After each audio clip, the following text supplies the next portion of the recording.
तो देश के लिए निकालो। चंद्रबाबू नायडू ने भी यही कहा कि जितनी भाषाएं सीखना चाहते हैं आप सीखना चाहिए, अच्छी बात की, हम अभिनंदन करते हैं जी। मैंने 2024 के बाद चुनावों के बाद और आपसे जितनी अधिक भाषा सीखेंगे उतने अधिक रोजगार के अवसर भी खुलेंगे। जी, हैदराबाद के लिए उन्होंने वही किया था अपने पिछले टर्म में। हाँ, अच्छी बात चंद्रबाबू है ने और इसीलिए हैदराबाद आज एक हब बना है। 2024 के चुनावों के बाद मैंने आपसे कोई इंटरव्यू नहीं किया, इसलिए उसके बारे में भी एक दो सवाल। 2024 में क्या गलत हुआ और 10 महीने के बाद मिल्कीपुर में आप इलेक्शन जीत जाते हैं, तो क्या बदलाव आया उसमें? देखिए, 2024 के बारे में आपने शुरुआत में ही बता दी थी ना। हाँ, संविधान का कांग्रेस और विपक्षी दलों ने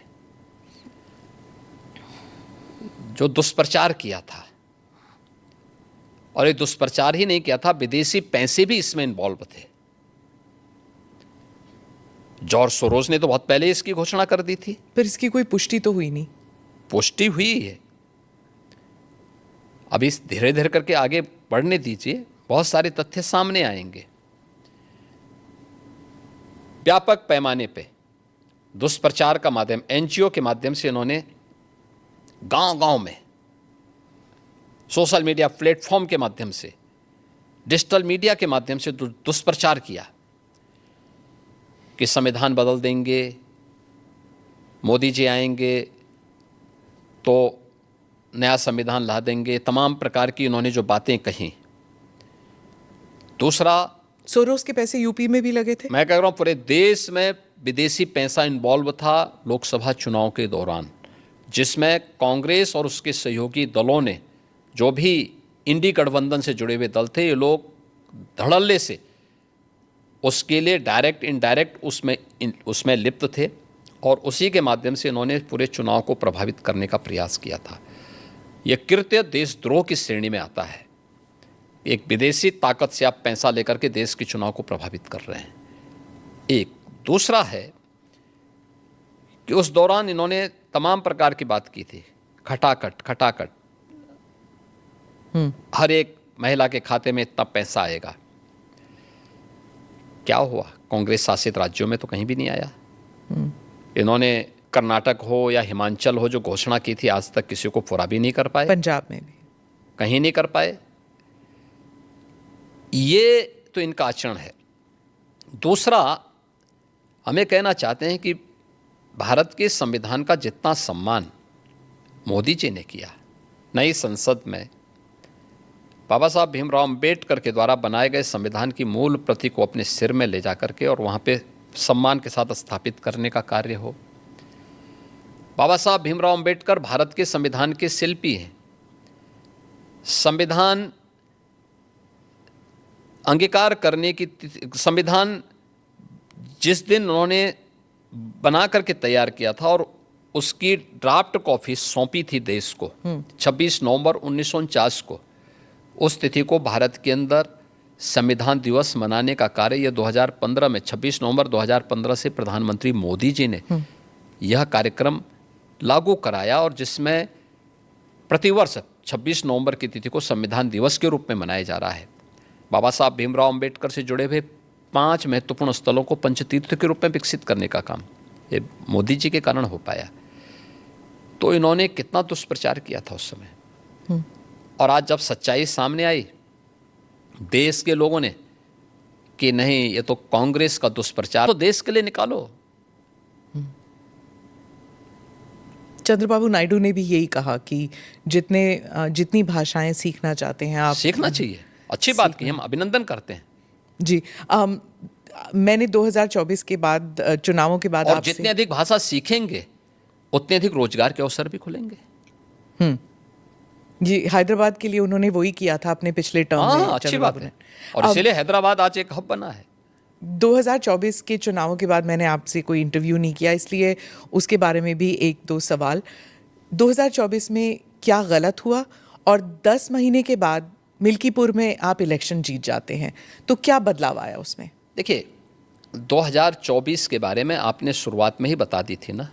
हाँ, संविधान का कांग्रेस और विपक्षी दलों ने जो दुष्प्रचार किया था, और ये दुष्प्रचार ही नहीं किया था, विदेशी पैसे भी इसमें इन्वॉल्व थे। जॉर्ज सोरोस ने तो बहुत पहले इसकी घोषणा कर दी थी। पर इसकी कोई पुष्टि तो हुई नहीं। पुष्टि हुई है, अभी धीरे धीरे करके आगे बढ़ने दीजिए, बहुत सारे तथ्य सामने आएंगे। व्यापक पैमाने पे दुष्प्रचार का माध्यम, एनजीओ के माध्यम से इन्होंने गांव-गांव में, सोशल मीडिया प्लेटफॉर्म के माध्यम से, डिजिटल मीडिया के माध्यम से दुष्प्रचार किया कि संविधान बदल देंगे, मोदी जी आएंगे तो नया संविधान ला देंगे, तमाम प्रकार की इन्होंने जो बातें कही।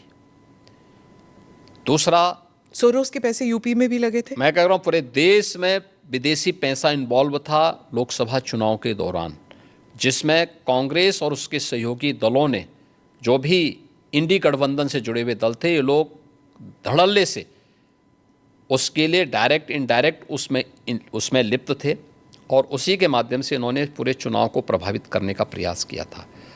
यह कृत्य देशद्रोह की श्रेणी में आता है। एक विदेशी ताकत से आप पैसा लेकर के देश के चुनाव को प्रभावित कर रहे हैं।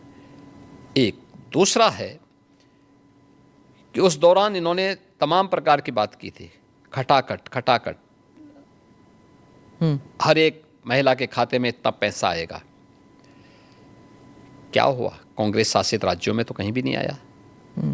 इन्होंने कर्नाटक हो या हिमाचल हो जो घोषणा की थी, आज तक किसी को पूरा भी नहीं कर पाए। पंजाब में भी कहीं नहीं कर पाए। ये तो इनका आचरण है।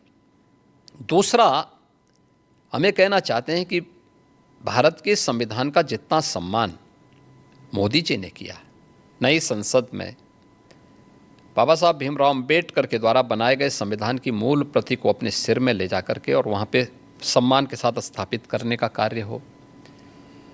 बाबा साहब भीमराव अंबेडकर भारत के संविधान के शिल्पी हैं। संविधान अंगीकार करने की संविधान जिस दिन उन्होंने बना करके तैयार किया था और उसकी ड्राफ्ट कॉपी सौंपी थी देश को 26 नवंबर 1949 को, उस तिथि को भारत के अंदर संविधान दिवस मनाने का कार्य यह 2015 में 26 नवंबर 2015 से प्रधानमंत्री मोदी जी ने यह कार्यक्रम लागू कराया, और जिसमें प्रतिवर्ष 26 नवंबर की तिथि को संविधान दिवस के रूप में मनाया जा रहा है। बाबा साहब भीमराव अंबेडकर से जुड़े हुए 5 महत्वपूर्ण स्थलों को पंचतीर्थ के रूप में विकसित करने का काम ये मोदी जी के कारण हो पाया। तो इन्होंने कितना दुष्प्रचार किया था उस समय, और आज जब सच्चाई सामने आई देश के लोगों ने कि नहीं, ये तो कांग्रेस का दुष्प्रचार था